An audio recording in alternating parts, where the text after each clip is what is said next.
Good evening, everybody. On Zoom, in the room, wherever, whatever orbit you're all in. It's nice to see you at the workshop in the history of material texts. I'm John Pollack, one of the co-organizers with Zach Lesser, Jerry Singerman, and Eileen Malcolm, our fearless organizer and Zoom master, among many other talents. So we're happy to see you for what is now our, I don't know, 8th or 9th week of the semester. I've lost count. And to welcome our friend from UMass Amherstt via New Jersey, Asheesh Kapur Siddique. It's nice to have you. Just some very quick announcements. We've got a few talks still left in the semester. Next Monday, Sarah Wasserman from Delaware will be here in person to talk about ephemera. Then we have a couple of virtual Mondays, including another one of our History of Material Text road shows this year. That's on November 22nd on copy technologies. And then Andrew Pettigrew and Arthur van de Wen will be talking remotely, and Ellen Garvey will be joining us in person. So we're a mix of in the room and on the phone for the rest of the semester. And as we get started, it is really a pleasure for me to welcome Asheesh Kapur Siddique tonight. Welcome him back, in fact, to the Kislak Center. And he reminds me that one of the times he was here, just not that many years ago, but a few, we were literally building this place. So there was construction dust and scattered detritus around, and he found his way to the to what was then a kind of in limbo rare book room to do some of his dissertation research. I should say that Asheesh's presentation tonight fits into a mini theme that we've had this semester on foundational documents, and his talk's entitled Documenting the Body of State, Paper and the Matter of the U.S. Constitution. Asheesh is assistant professor of history at University of Massachusetts, Amherst, UMass Amherst, and his PhD is from Columbia University. So one of the little privileges that I have as a librarian here is the chance to kind of peek over someone's shoulder from time to time and learn from them, kind of watch them work and watch them think. As I just said, Asheesh has visited Kislak before a few years back to research some of our collections on British India, which are substantial. He is an early Americanist, as you'll hear tonight. He's a historian of early modern and imperial Britain and colonial India, and he's a historian of empires. That's a lot. And I was thinking that it's possible that some of us have begun to overuse just a teeny bit that word global, but Asheesh really is thinking and working globally. He gets the label, transatlantically and transglobally, to be more precise, and also across long stretches of time. Asheesh has a recent article in the October 2020 William and Mary Quarterly entitled The Archival Epistemology of Political Economy in the Early Modern British Atlantic World. It's a great article which focuses on historical records and bureaucratic work, beginning with the English Board of Trade in the late 17th century and moving all the way forward to describe the rise of the new science of a statistics-driven political economy in the 19th century. Now, Asheesh is one of a group of scholars. I'm thinking here of Jake Saul on early modern accounting practices, Heather Wolf and Peter Stallerbras on Renaissance filing systems, Lisa Gittleman on documents and media, and our own Mitch Frost, who has convinced me, Mitch has, that legal forms actually are interesting. All of these folks and Asheesh are engaged in really reshaping our attitudes about, and I'm going to quote Asheesh here, the detritus of bureaucratic paperwork. I love that phrase. And what's more global than paperwork? Now, I never thought I would be able to do this at material text, and excuse me for doing it, but allow me to quote my favorite line from the Pixar movie Monsters, Inc. Roz, the office manager, who is a grumpy snail, you may remember if you know this movie, is constantly tormenting the film's protagonist, Mike Wazowski. She says, "Wazowski, you didn't file your paperwork last night." And Mike Wazowski responds, "Wouldn't it just be easier if it all blew away?" But as we know, the paperwork never really blows away.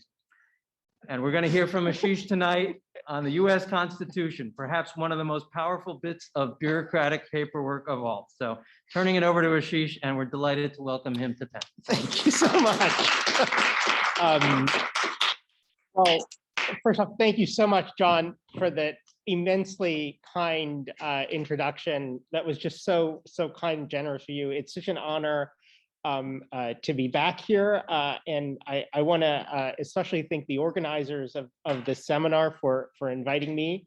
And I want to say special thanks to Island for all of her hard work in organizing the logistics, and a special thanks to John for very generously bringing out some material from the immensely rich and extraordinary collections here at Penn. And I will have occasion to refer to the manuscripts that are on the table in the course of the talk. And for people who aren't on the able to see them in person, they are also digitized. So if you're interested in having a look at them, you can also do that. And I can send around references if people would like. So 2 years before he died, Thomas Jefferson wrote a letter comparing the Constitution of the United States to the English Constitution. To explain the difference, Jefferson invoked inscriptive practices and material forms. The American Constitution, Jefferson informed his correspondent, was engraved in our hearts, a work created by chiseling the rights of nature into human bodies. In the new United States, Jefferson wrote, wise men assembled peaceably together to form a fundamental constitution, to commit it to writing.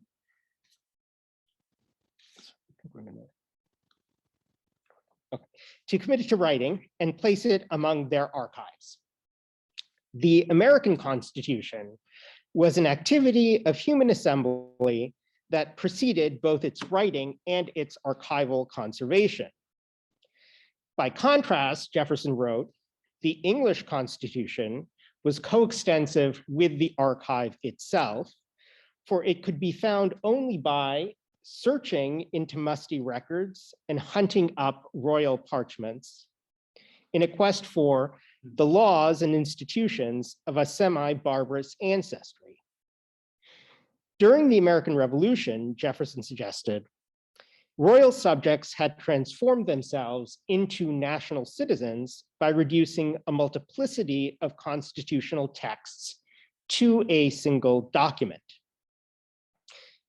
By contrasting a written English Constitution contained in a mass of archival records with an American Constitution located in the body, and specifically the heart, and then committed to writing, Jefferson invoked a distinction between constitutional power and its material expression that was widely shared among the British Empire's late 18th century critics. The sacred rights of mankind are not to be rummaged for among old parchments or musty records, Alexander Hamilton wrote in 1775.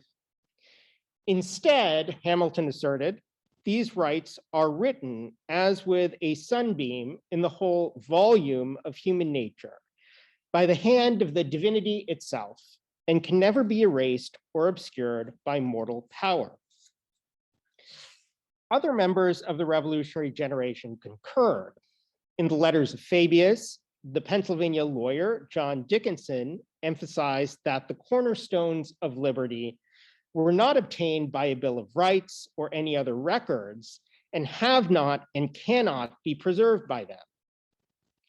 According to Dickinson, the political weight of frail remembrancers like paper or parchment paled in comparison to the power of natural rights, which he described as the rays and sun of society. Across the Atlantic Ocean, British partisans of the American cause stressed the autonomy of constitution from archival records using similar language. In The Rights of Man, Thomas Paine attacked British politicians for grounding the authority of policies on appeals to musty records and moldy parchment, while the radical writer John Oswald ridiculed the inability of the British to tell whether they are oppressed or not without consulting certain musty records, which form the basis of what they call their constitution. The meaning of the distinction that Jefferson and these other figures drew between the written English Constitution and the written American Constitution has since been obscured by a nationalist ideology that credits Americans with inventing written constitutionalism. Gordon Wood, the Dean of American Constitutional History, encapsulates the view when, in a recent book, he contends that the modern idea of a constitution as a written document was primary among the extraordinary contributions that Americans of the Revolutionary era made to the world. Americans have offered a variety of answers about what made this written constitutionalism extraordinary, to use Wood's word. The National Constitution Center claims that the Constitution was the first complete written national constitution. Encyclopedia Britannica says the US has the oldest written national constitution in use. And the US Senate claims that the US Constitution is the world's longest surviving written charter of government. These different characterizations of the US Constitution's innovative quality as lying in completeness, age, or longevity, coexist with another cultural commonplace, the idea that, in contrast to the US, Britain has never had a proper written constitution, as the New York Times put it. But that doesn't square with what the British Empire's late 18th century critics thought. Jefferson, Hamilton, Dickinson, and Paine clearly believed that colonists lived under a written constitution, but that this written constitution was not written in the same way as the American Constitution. They were not inventing written constitutionalism. Rather, they were pitting one early modern mode of thinking about the entanglement of writing and statecraft against another early modern mode of thinking about this entanglement.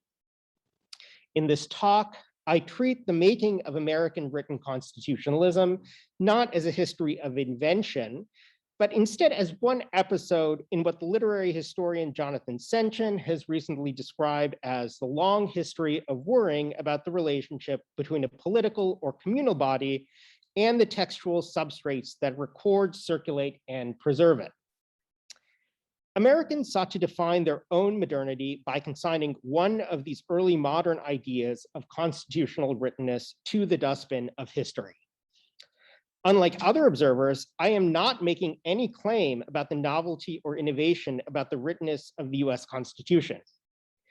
Instead, I am arguing that the American claim to inventing written constitutionalism was itself an ideological production, and that the claim has been misunderstood in both cultural and scholarly discourse as a description of fact, in the process obscuring a far more complicated and interesting history of the entanglement of writing and statecraft. When early Americans and their transatlantic supporters attacked the British Empire's constitution, they were invoking a relationship between writing and statecraft that was intimately tied to a concept of the human body. To speak of a constitution in the language of early modern political thought was to invoke the healthy condition of the human self, the sort of constitution that the 16th century English rhetorician and archivist Thomas Wilson referred to when he opined that the temperature of the mind follows the constitution of the body. For Wilson and other early modern writers on politics and medicine, a good constitution was a robust physical and mental self. But the language of constitution was not confined to discussions of anatomy in the early modern period. Constitution was also invoked to refer to the artificial bodies that humans formed when they conjoined their individual selves together into a polity. This was the body to which the English jurist William Blackstone referred to in his commentaries on the laws of England, in defining the Constitution as a division of power between the body politic, within the body politic, between a single person, an aristocratical assembly, and a kind of democracy. Acting together like three different powers in mechanics, Blackstone wrote, these parts, the person, the assembly, and the democracy, jointly impel the machine of government in a direction which constitutes the true line of the liberty and happiness of the community. For Blackstone and his contemporaries, constitution meant the division of the responsibilities of governance between a crown, the single person, a House of Lords, the aristocratical assembly, and a House of Commons, the kind of democracy. When each of these three parts of the body was well constituted, and when each worked well with the others, the corpus of state was healthy. As Blackstone explained, this constitution was written. Describing the municipal law of England or the rule of civil conduct, Blackstone divided it into two kinds: the lex non scripta, the unwritten or common law, and the lex scripta, the written or statute law. Blackstone, however, immediately qualified the meaning of unwritten in this context. When I call these parts of our law legis non scriptae, I would not be understood as if all these laws were at present merely oral or communicated from the former ages to the present solely by word of mouth, he wrote. According to Blackstone, these laws were non scriptae in a specific sense. They drew their binding power not from being set down in writing, but instead by long and immemorial usage. Yet, Blackstone made very clear that this non scriptae law could only be known through research into collections of documents. While the power of such law did not reside in its writtenness, such laws were inseparable from their written form.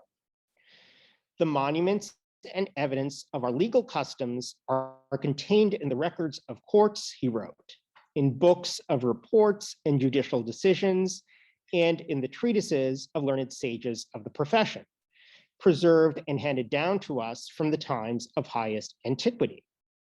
Such decisions, Blackstone continued, were carefully registered and preserved under the name of records in public repositories set apart for that purpose, and to them frequent recourse is had when any critical question arises in the determination of which former precedents may give light or assistance.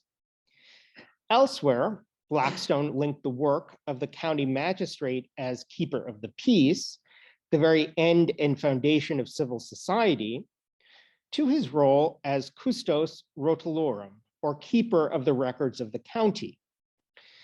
Blackstone's descriptions of the relationship between authority and writing pointed to a paradox of English law, one which Blackstone summarized elsewhere in the commentaries.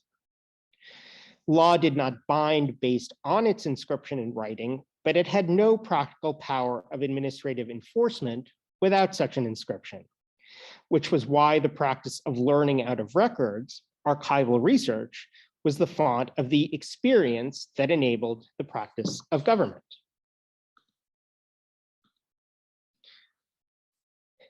In the British Empire, the Constitution in guises both scripta and non-scripta was made at multiple sites of authority: royal council, parliament, colonial legislatures, and courts. I can hardly do justice to the complexity and variety of how this constitutional culture operated, But I don't need to because my point about it is simple. In all cases, written documents issued and circulated by these bodies made sovereignty tangible. It was in these documents, and crucially, the entanglement of each document with other documents, that constitutional power was manifested. This constitution was emphatically written.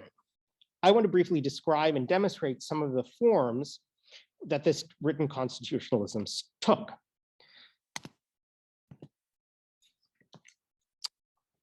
And so I start with the charters granted by the monarch, which invested the recipient with the authority to act in the name of the sovereign in the justification of territorial claims and the design of local government. By the beginning of the robust period of overseas English colonization in the 1600s, English sovereigns had for centuries been granting such charters to individuals, corporations, and other groups to govern themselves organizationally in the name of the crown. Sovereigns continued to do this in relation to ventures of overseas conquest and territorial colonization, seen in the charter granted by King Charles II to William Penn on March 4th, 1681, which gave Penn control of the land through a legal instrument called proprietorship and the power to make laws within the colony of Pennsylvania. The document was drafted by the King's Privy Council in February 1681 on 12 sheets of paper, which is made from linen rags. And as you can see from the image of the last page, it was signed by the clerk of the Chapel of the Rolls, who would have produced the parchment version that was sent to Penn, and who confirmed that the charter sent to Penn agreed with the Privy Council's draft, i.e. agrees with the record. In its parchment form, the charter survives in the Pennsylvania State Archives in Harrisburg, and its material qualities encapsulate how text and power were entangled in the early modern vernacular of statecraft. I'm going to quickly flip through images of each of the pages and then return to a slide of the first page in order to discuss the charter in greater depth. And so here's the second page. Here's the third page. And here's the fourth page. Okay, I'm going to return to the first page and say a few things about the physical qualities of the text, which I am going to suggest enact a particular constitutional relationship. So first, the material. As I just mentioned, and in contrast to the draft of the charter that I just showed you, which was written on paper, the official charter is written on 4 pages of the comparatively more expensive parchment made from animal skin. Each of the sheets of parchment measures 20 by 24 inches, and it is written using iron gall ink. Both the material, parchment rather than paper, and the size of the document signify the charter as the physical manifestation of sovereign power and the content of the document as law which must be obeyed. Second, there we go. Second, the iconography, which emphasizes that its author is the sovereign himself, as seen most prominently in the cartouche of Charles himself in the upper left-hand corner, and the wax seal, which on one side depicts Charles enthroned, and on the other side riding a horse, signifying military power. So in this parchment form, the charter is meant not just to be read, but also displayed and invoked, which it was constantly in administrative discourse during the late 17th and 18th centuries, perhaps most notably by Penn and his successors in a half-century, sometimes violent conflict with the neighboring proprietors of the colony of Maryland, the Calvert family, over the physical dividing line between the colonies, which was only settled in the 1760s, in part through the surveying work of Charles Mason and Jeremiah Dixon. That's where the Mason-Dixon line comes from. So these charters coexisted with a large number of other textual forms that, through their creation, circulation, and archivization, forged the written constitution of empire. So let me invoke just a few of them and then discuss one in depth. There was parliamentary legislation, which was printed and then sent to governors and colonial legislatures. For example, here is a printed copy of the Stamp Act of 1765, which was sent to governors that year. There were the decisions of the dozens of courts that heard common, criminal, and ecclesiastical matters in the name of the crown, and these decisions circulated throughout the empire in printed compilations of reports by English lawyers, as well as in manuscripts containing handwritten summaries of these judicial decisions, which were copied by lawyers and then circulated, such as what you see on the screen, which is a page from one of these manuscripts that was owned by Thomas Jefferson. In fact, one of the most important genres of constitutional texts were documents produced by lawyers and clerks across imperial territories to transact legal agreements, such as marriages, land purchases and transfers, wills, and agreements for the indenture and enslavement of humans. And with respect to colonial North America, Penn holds powerful examples of these documents and evidence of their widespread circulation in manuscript collections of legal forms made by the lawyer and founder of Germantown, Francis Daniel Pastorius, MS Codex 89 and MS Codex 1920, both of which we may discuss in greater detail later. And then there were instructions in which the Crown's advisors codified both executive decrees and their interpretations of parliamentary legislation into a single document, and then sent them to governors and officials in the colonies to observe. These instructions, such as the ones you see on the screen, which were issued to Thomas Penn and John Penn in 1771, turned the grant from the royal sovereign embodied in the charters into a set of specific rules to guide officials in their conduct and prescribe modes of information circulation in order to ensure that these rules were followed. Colonial officials were instructed to keep the crown appraised of all matters relating to the colony through constant correspondence. Crown advisors then examined this incoming written documentation to gauge these administrators' compliance to the rules of conduct prescribed in the instructions and for information that can inform future policymaking. Yet another document which made up the written constitution of empire were the queries occasionally circulated by metropolitan officials to gauge the state of the colonies and the compliance of local government to the terms of the charter. And the answers that these governors and other officials in the colonies sent back. And so here you see a set of answers to queries which were written in 1720 about the state of the colonies of Pennsylvania. And they were written by Sir William Keith, who succeeded William Penn as governor of Pennsylvania after Penn's death in 1718. And you may be able to make out that when asked to describe the constitution of the government of the colony, Keith explained that it was administered conformable to the rules laid down in Mr. Penn's charter.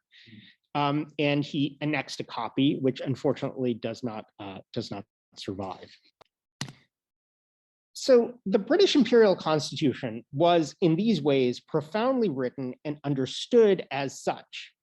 And when American colonists began to challenge imperial policy in the 1760s and 1770s, a by now well-known story, they grappled with defining their own ideas of the relationship between writing and statecraft against the writtenness of this imperial constitution. This was especially true after Parliament in May 1774 passed an act that effectively suspended the charter granted to the colony of Massachusetts in 1691. This, to the colonists, signified the poverty of imperial written constitutionalism. Charters were clearly no bar against oppression.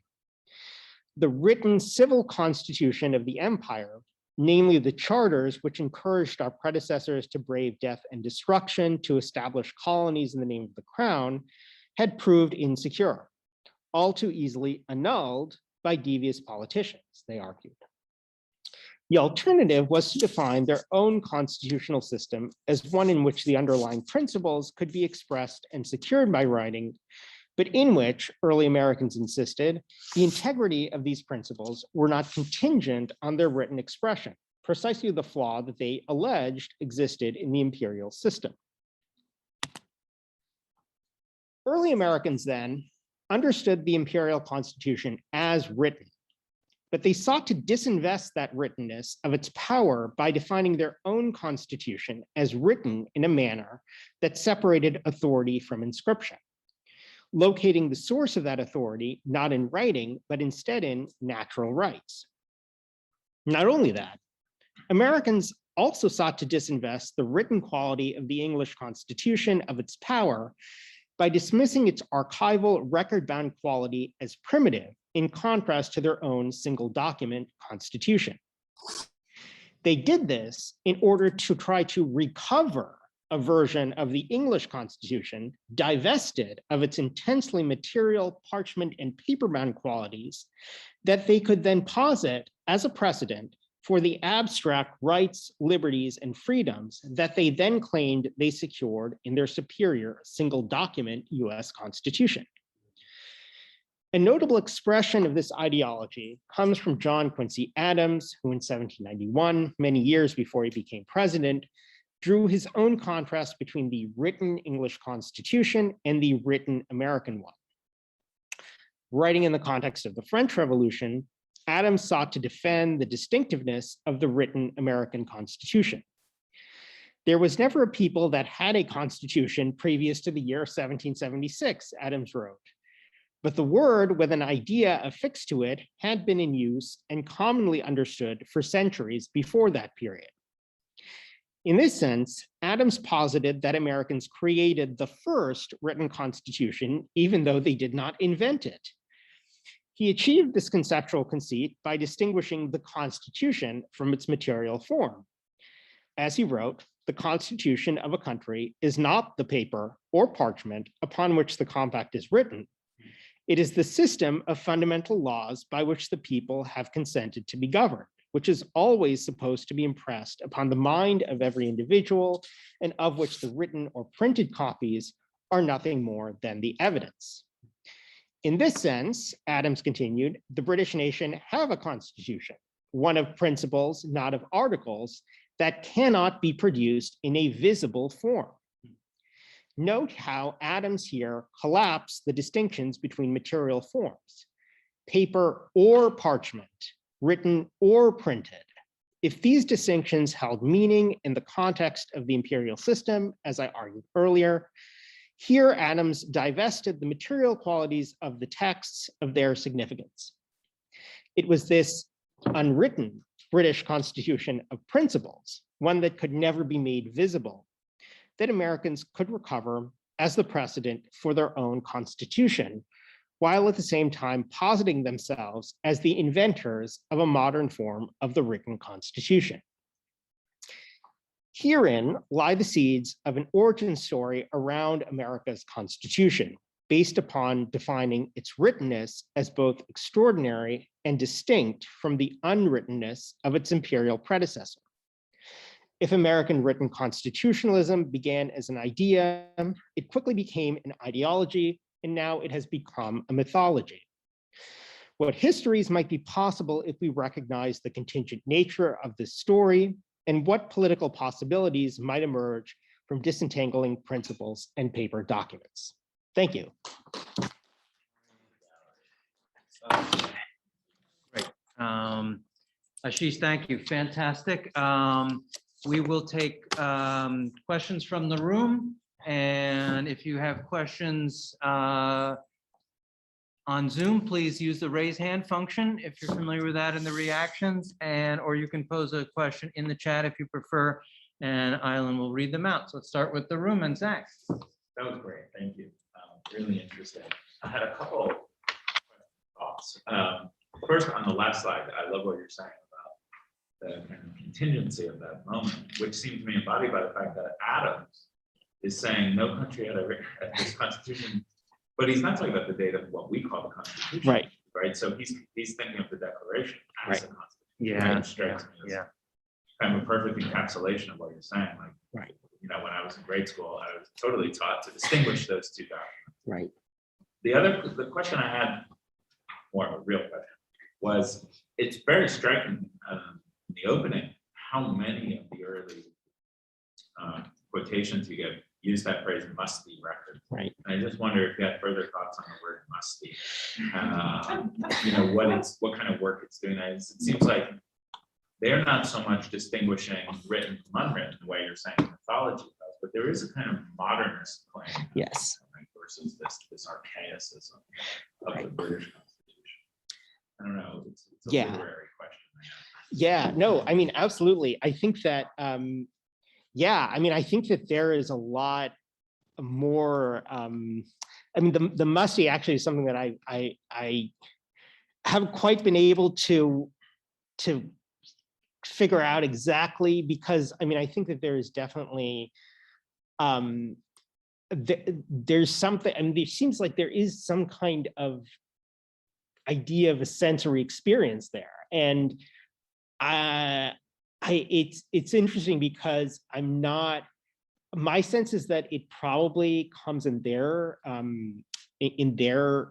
experience from sort of dealing with like common law records and I guess I need to think more about the musty part of it, because I think that probably has a number of meanings that are not present in the word today. And I probably need to think, I do need to think more about how a kind of an encounter with a common law archive might have been driving sort of the, yeah. It's really of a piece with early modern English attacks, you know, from certain radical groups on law and its functioning. You know, this idea that you have to rummage through all the, you know, yes. And there's a person who will or won't like you, right? Can't know what. You know. Just on the material aspect too, I think Jefferson, is he making a point when he talks about you have to hunt down parchment? I mean, Yeah. You know, it's like your skin. Right. He's talking about hunting, so they just seem remarkably aware. Yeah. Of the materiality of these. Yes. Plus ironic, these are lawyers, most of them, they're not, you know, levelers. No, So right. they know what the records are and how to use them more than. I mean, and in fact, I mean, as I don't know if he's on the call, but I mean, as Matthew Crowe has shown in his work on Jefferson's legal commonplacing, you know, one of the things that's so interesting is that they say all of this stuff, but then, of course, right, you know, there is a whole history of the inheritance of the common law within the American Constitution, and to do that, I mean, Jefferson does all of this legal commonplacing, and he does all of the same kinds of techniques. And so there is, I mean, and this is why I kind of am stressing sort of the rhetorical and the ideological clarity, because I think this is very much about how there is a kind of a way of rhetorical self-definition, even as there are these immense continuities of practice, you know. So. Yeah, Emma, go ahead. Yeah. Yeah, my question actually kind of follows on directly from that. Thanks for the really fascinating paper. Because yeah, I want to know, have you come across any instances where you can see these Americans trying to reconcile the continued production of these constitutional records at state level with this increasing mythology of federal constitution? Because, you know, I've just been reading statutes from Pennsylvania and South Carolina in the 1780s, and they just go into overdrive in the 80s and the 90s in the production of these, you know, of these documents and the creation of new courts and new districts. And yeah, so can you find them anywhere kind of wrestling with this? I mean, and this is, I think, what is so fascinating, because I feel like when they are just doing the work of administering the modern state, I mean, if you look at precisely what they're doing with, you know, customs records and all that stuff, I mean, it just doesn't look at all any different from what the British both had been doing before the revolution, what they continued to do in other places afterward. And so I think that part of what is somehow, and again, I mean, this is what I'm sort of trying to figure out, is that there is this, there are these immense continuities of practice, and of course, I mean, in some sense, there should be, because I mean, like, well, why would you need to reinvent, you know, the system of recording land titles when you already have a system and you've been using that system for over 100? Like, I mean, what would be the point of inventing? And yet, if you're going to say that we're building some kind of new political system, you also have to disentangle. There is this sort of sense of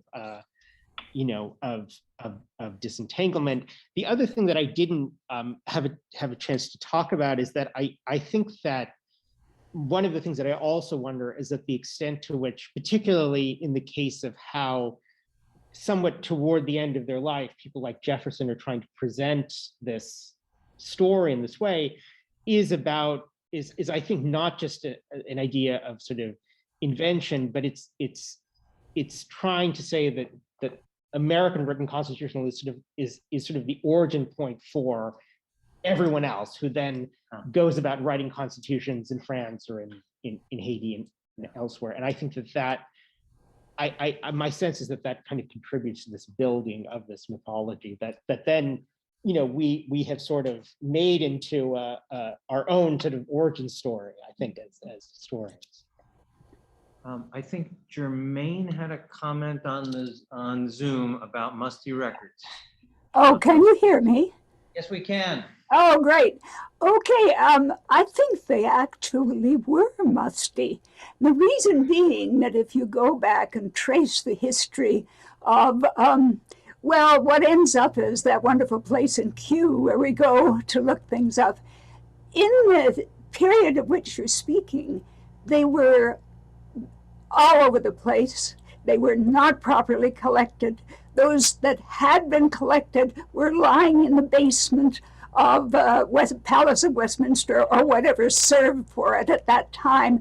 And there was a movement. I was writing about this at one point, but it's been a long time away. So I'll simply say in the early 19th century, and to bring those records together, to bring them together in one place, and to make a list of them that was useful. And of course, what you have at Kew now is the consequence of that. So there's a literal sense of not really knowing what the hell is there because they're all in a heap. It looks like my study right at the moment. And I mean, absolutely. I think one of the things that is so hard for us to, I think ourselves back into, right, is that the archive that we encounter right now is just not the archive that existed back then. And I mean, I've written about this in other contexts, but I mean, in this period, the number of people who had access to these records that are now all in Kew and very easy to access, at least they were before the pandemic, was simply minuscule. And there was at the same time an immense amount of projection and public rhetoric about what was in these records to begin with. And that was precisely because of this culture in which appeals to records were part of the claims to was part of making a claim to the authority of your argument. And so there is this huge divide between people who know actually what is in the records and people who really don't, but who are saying, well, whatever I have to say about law, political economy, politics, this, that, or the other is authenticated by these things. And so there is both this intensely material aspect of the archive, and there is also this intellectual history, I think, of people who really actually have no idea what's in the archive and no sense of the material qualities of the stuff in it, who nevertheless recognize that by saying, oh well, whatever I have to say about political economy or trade or this, that, or the other is authenticated by the archive. Is in the records, and in my bigger book project, I actually write about this both in relation to the records that are in Kew, but also to what was arguably an even more restricted archive, but which by the end of the 18th century is an archive of immense interest in sort of imperial politics, which is the East India Company's archive. Yes, of course. Fewer people which Yeah. even fewer people have access to. But by the 1780s and by the 1790s, particularly in the context of the trials of East India Company officials like Warren Hastings, there's an immense amount of interest and appeals to that archive, even though very, very, very, very, very few people have any idea of what's in it. So. Well, I think you're very fortunate working on the East India Archive. I've worked on the Hudson's Bay Company Archive, which of course was picked up holus bolus and moved to Canada about 30 years ago. People said, oh, well, it's not very relevant to England. Ha, ha, it certainly was. And to many other things as well. I won't go further, but it's a smaller archive by far, of course, but it's extremely coherent and was kept very, very regularly, the post reports and so on. Great, thanks, Jermaine. Nice to hear from you. Any other questions in the room? Yeah, Will Fenton. Yeah, I'll dive in. Thank you so much for this wonderful talk. This was really fascinating. And I was enraptured by that parchment that you pulled up. Yeah. And I love how you sort of teased out at least a couple of the symbols Yes. on it. The seal, which really speaks to the authenticity of that document, and then of course the image of the king being a sort of symbol of the authority. Are there other, because it looked like it was a richly illuminated document, are there other symbols on there? Yeah, let's see if we can go back a little bit. You're gonna have to share them. Okay. They can't. I don't think they can see. Zoom Okay. phone can't see that. Zoom back. Oops. Sorry. Matrix Technologically. here. What? Yeah. So share. Okay. Yeah. So I mean, there's so much that that could be said about this. I think that if, and again, I have to admit that I have not seen this document myself. In fact, I think it's quite hard to see because my understanding is that it is only displayed for the public one day a year on Charter Day in Pennsylvania, which I'm not quite sure which that is. But I mean, you can, if you were to go and look at almost any of the you can see. So in the upper in the sort of on the heading, it's a little bit faded, but if you look at sort of the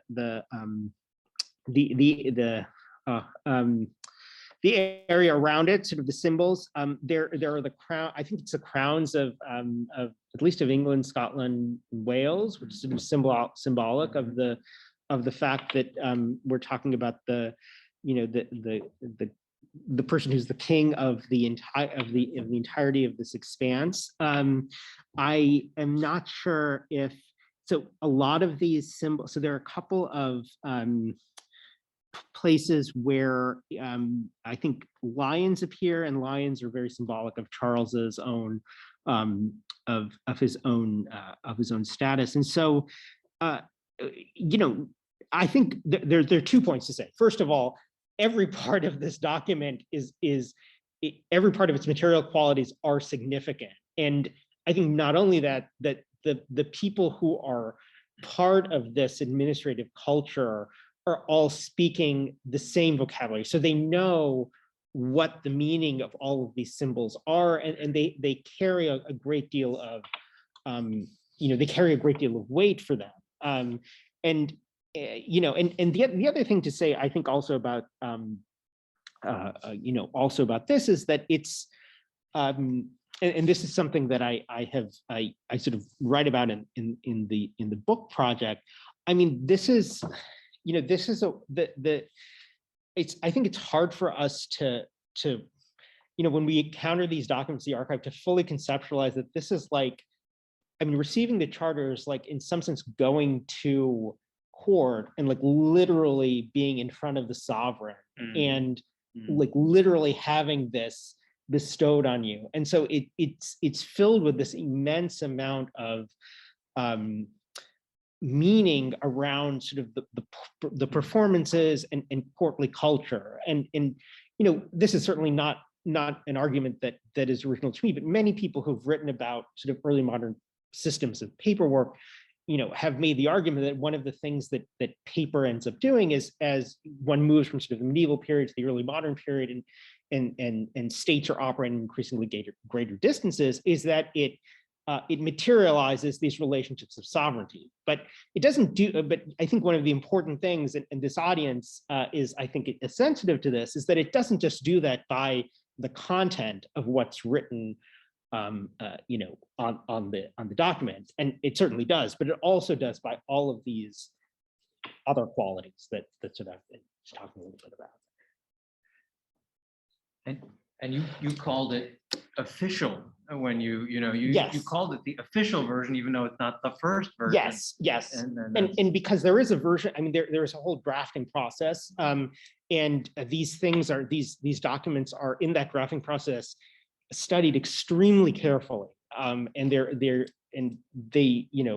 so the wording is all significant. The process of putting it together, and then, as I was saying, I think it's very significant that it is on parchment rather than paper, Right, because that signifies just how important the. But you would sort of say, wouldn't you, that this is though this is a Pennsylvania and American document, Yes. This is exactly the kind of thing that Adams, Jefferson Exactly. are acting against. Absolutely. This is what. And and these are all things that I mean, like, for us, it's like, okay, it's just like a cool piece of, but I mean, this is the grounds, right, of the title to the land, of the establishment of the colony, of these political relationships. And so, in targeting that, they're really being very deliberate, and it's not just it's not just, oh, okay, you got parchment and stuff. It's really like saying, what's important to you doesn't matter in some sense. Yeah, no. I'm going to stop sharing. And Island, go ahead, pick somebody out. Peter Sallybrass, where are you? Go ahead, Peter. Hi, Asheesh. Thank you very much. That was wonderful. I really enjoyed that. I was wondering to what extent you think that there's really a strong resistance to the notion of written constitutions, even within the American context. And so that what I'm thinking about, first of all, the quote from Jefferson, engraved in our hearts, and even more with Hamilton, written as with a sunbeam in the whole volume of human nature. And I'm thinking that there's a sort of long history of a battle between the book of nature and the book of scriptures. So the book of nature is not a written book, but it's a book. And Quakers will actually often find the book of scriptures even as suspect. It takes second place to the book of nature in that sense. And Roger Chartier has written about the skin of a dead lamb, which is in Shakespeare, the notion that radicals have often burnt documents as a kind of notion of precisely musty old laws that you want to be liberated from. And so the real question is this, is to what extent do you think there's a kind of interest in spokenness, and I'm thinking about the Declaration of Independence, which was printed in one of its copies, marked up for Thomas Jefferson to read aloud, with these, stuff was mistaken for punctuation, but it wasn't punctuation, it's just for his emphases and so on. So that there's a kind of spokenness on the one hand, and then a kind of notion more generally about, I'm thinking particularly about the engraved in our hearts, and to what extent that takes over many of the problematics of religion. You learn the alphabet, children learn the alphabet with the letter H. My book and heart must never part. And my book and heart must never part, which is often shown with a heart inside a book, or vice versa. A book inside, the heart can be inside, the book can be inside the heart, or vice versa, when it's depicted. But the notion that really is a kind of learning by heart, which is a spoken process, as against the kind of notion of legality, and do you know what I mean? That there's a kind of, is there a kind of tack upon that as a kind of musty system? So do you find actually a counter discourse, that's what I'm really arguing, against writtenness? Yeah, I think so, and I think that, and this is something that I think I need to think more about, and I mean, I think that people, especially especially people who work on sort of early American legal history, need to think more about, because, right, I mean, there's also at the same time, in some senses, as a counter discourse to the whole writtenness, there is also this other claim, right, that is made by, in some sense, I mean, including people like Jefferson, which is that it's possible to know what the text of the Constitution means just by looking at the words themselves, and so that the words tell you immediately what the text means, and so you don't need to have recourse to anything else. And there, at the same time, there's also another kind of counter discourse. So Jonathan Gannap has written about how in this period, George Washington tries to create his own sort of what Gannap calls an archive of statements and speeches that are Washington's own effort to put forward an interpretation of what the Constitution means, and Washington does that by by writing certain, by sort of giving certain addresses, like his farewell address, for example, in which what some of these folks are doing, right, is that they're creating their own archive of what this means. So Gannap has written about Washington, and Mary Bilder has written about how Madison does this in his own way, which is that he also creates a set of sort of commentaries on the Constitution, in which he is trying to tell you what this means. And so, are these archives? I mean, in some sense, I think yes, they are archives, but at the same time, they also have to, I think, be understood as part of this set of discourses around saying, well, no, you don't need the archive to understand this, but you do need the authoritative statements of the founders to understand this, which end up looking very much like an archive. And so I think that, and I guess this is sort of my riposte, I think, mainly to the kind of the sort of the hagiography around the Constitution, and the extent to which historians tend to sort of perhaps unconsciously buy into it, is that I think that there is this immense textual politics around this document that we as early modernists actually would recognize as very familiar. But I think that in part, if you start with the assumption that the written Constitution of the US is the beginning of modernity, then you are not interested then you just kind of don't see all of these things that we who are kind of looking at this from a bit of an earlier chronology, see is very familiar to what we know about sort of early modern, cultures of politics and manuscripts and law. Great, thank you. Yes, sorry, go ahead. Well, Thank you. in the back, yeah. I want to ask you about how self-aware they were about systematizing like symbolic codification. So like you have a document like that where obviously people have seals and they have all the sort of different elements that go into the structure of why that executes authority. And then you have the example of someone like Jefferson, that these people say, think about Euclid, right? And so like number of propositions, sort of that direction in modernity. And so were there people who were explicitly, and then it's sort of almost contingent that we ended up with a Constitution where our First Amendment is even our First Amendment, right? Right. And so I'm trying to sort of ask, was there a self-aware drive towards numbered propositions, and were people arguing for this, or like how much of that? Right. That's really interesting. I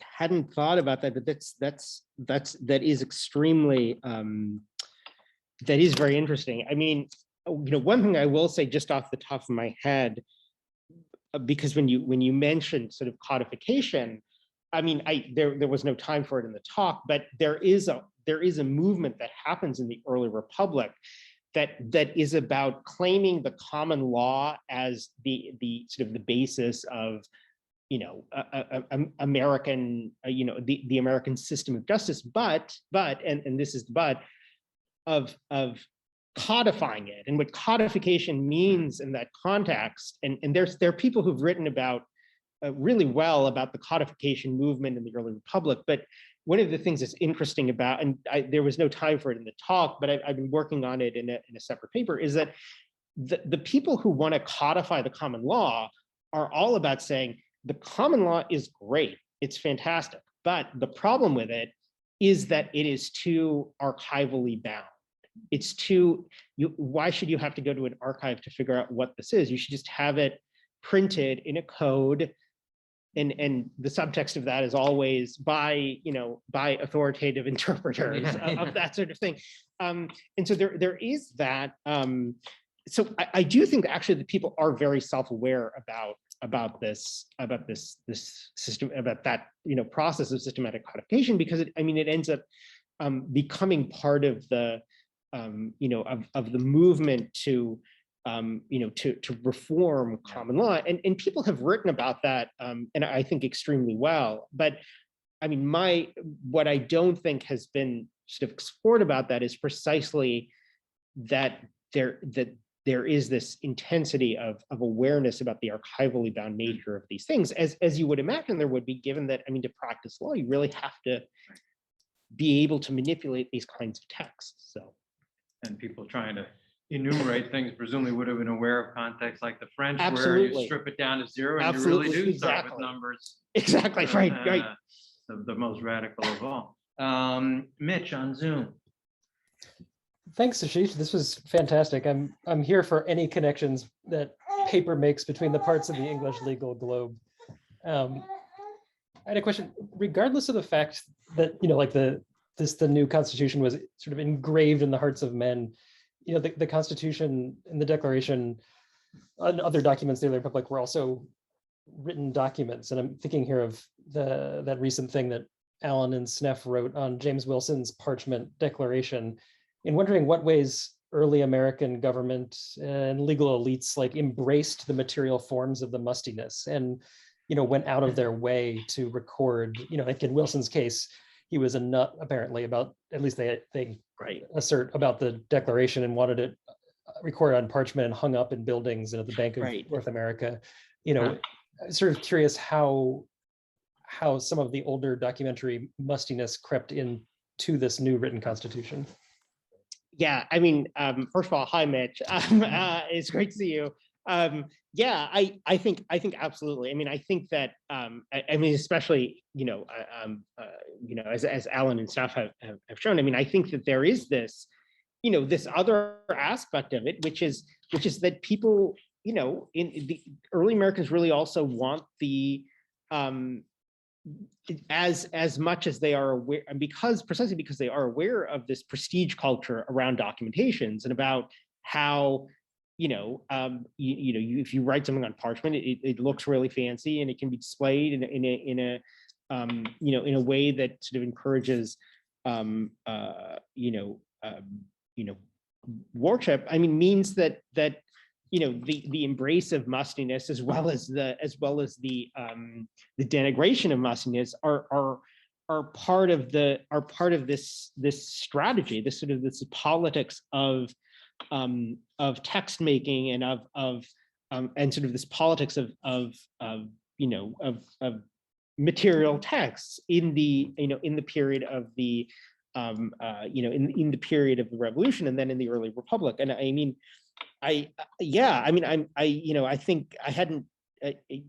think that it make, to want something on parchment is precisely to want to, in some sense, elevate its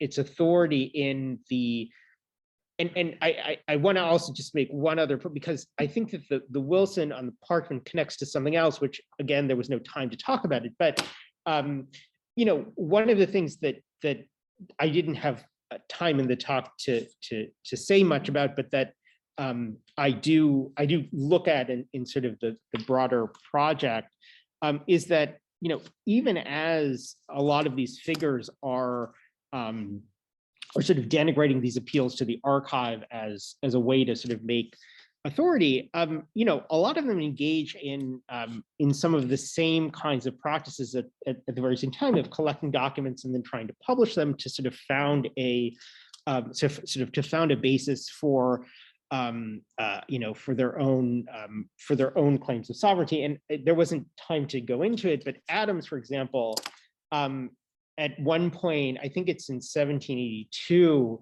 assembles a collection of state papers. I think the title is a collection of state papers relative to the acknowledgement of the first acknowledgement of the sovereignty of the United States.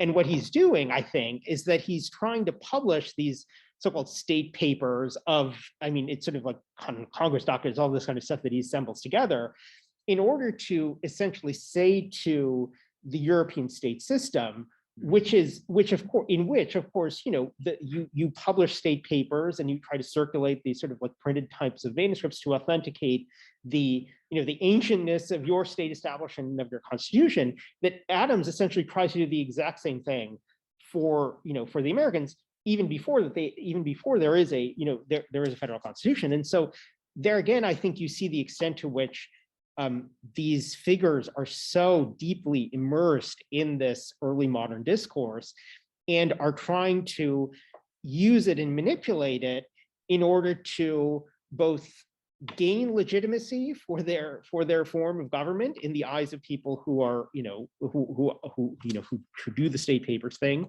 and then also try to differentiate, you know, differentiate their own, you know, their own government. Dee Andrews. Hi, Dee. Go ahead. Hi there. So can you hear me? Actually, I should have plugged in my speaker.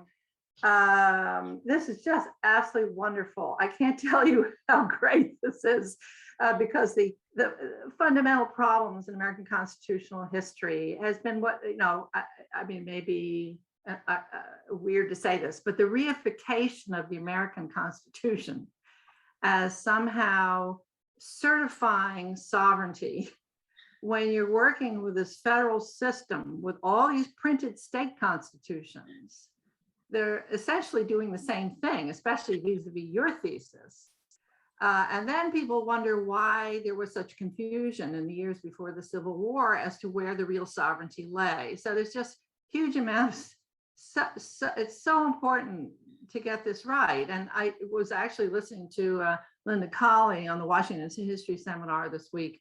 And she was talking about, you know, the written Constitution was created in the 18th century. And I'm sitting there thinking, well, you know, what about William Penn and his frame of government that went through like, well, how many different versions, you know, over and over again. They so seriously took their Constitution writing in, you know, the 1680s.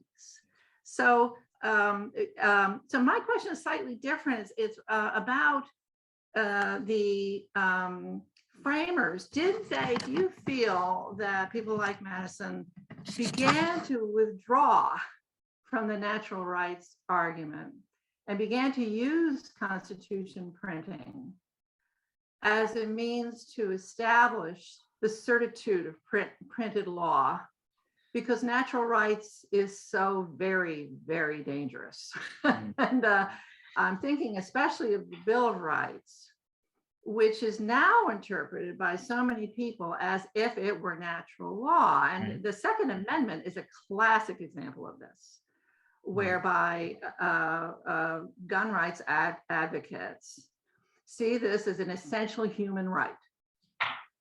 I don't believe Madison did. In fact, if you look back on the way he created the Second Amendment, he went through a number of revisions, getting more and more and more narrow, beginning with a quite long amendment that specified, you know, very clearly that this was related to militia duty, very clearly, and then it got dwindled down politically. I don't think it was intentional. To now, you could read it as if it were a natural right. And that's true of all the Bill of Rights. All the Bill of Rights are about limits on government. They are not statements of absolute rights. And they have been interpreted by Americans that way because, as you're saying, we have this idea that we know what real rights are, nobody else does. And here they are in the Constitution. And of course, they didn't apply to the states at all till the Civil War. So I think you're really hitting on something really fundamental here about what is real and what is not real. If it's written down, is it real? If you claim it's a natural right, is it real? Which is more real? Mhm. And maybe the American paradox is the reverse of Blackstone, that it's not real unless it is written down. I also will add, you could talk about this, this is off what I'm talking about, sort of. But of course, I think another reason why natural rights began to fade in significance is because, of course, slaves began to claim natural rights. Of course they did, instantly, 1776, right there. So thank you so much. I'm tremendously inspired by what you're talking about. And it relates in a vague way to my work, but it certainly relates to things I've taught for many, many decades. And it's so clear. It's really, really interesting. Thank you so much. There's so much. Thank you so much. I mean, there's so much to say, and I think that one of the things that I think I would like to think more about in this project is precisely about printing as a way to fix this. And of course, this is a problem, right, that we have as historians of the book, and there is a debate that I need to tell this audience about the extent to which printing fixes things or not. But I do think that there's that question, right? But then there's also the question about whether people believe that printing is going to fix something, right? Even if we know it doesn't, and their own desire to find ways to, and again, right, in parallel to the kind of practices of authentication, like seals and that sort of thing that we see in the early modern, that I think that there are a lot of ways in which we can draw parallels to the rise of an early national official print culture in the U.S., in which there are all kinds of modes of doing things like states come up with seals, the federal government comes up with seals. There are all kinds of ways in which again, I think in a great parallel to what certainly the early modern British state, and then also other early modern states do, that the governments try to set standards for how paper is for what kind of paper is supposed to be used for official documents. I think Jonathan Senchen has written a lot of very, very interesting stuff about this, and I think that there's a lot more to say about these ways, and I think that this is something that perhaps we can all think more about this interface between a kind of the material practices and the rhetorics around them, and I think both are very important. So thank you very much. Thanks, Dee. I just want to take my chair's prerogative here, and unless it's go ahead. Yeah, no. Maybe throw in a couple of things. One is really kind of big and mushy, and I feel like you don't have to say anything, but I do feel, and maybe Liliana can help me with this. I feel like there's an interesting potential dialogue here between what you as a scholar of early modern law is doing and what scholars of sort of late 18th, early 19th century literature have been doing, which is that it feels like these guys are coming to this notion of a disembodied text,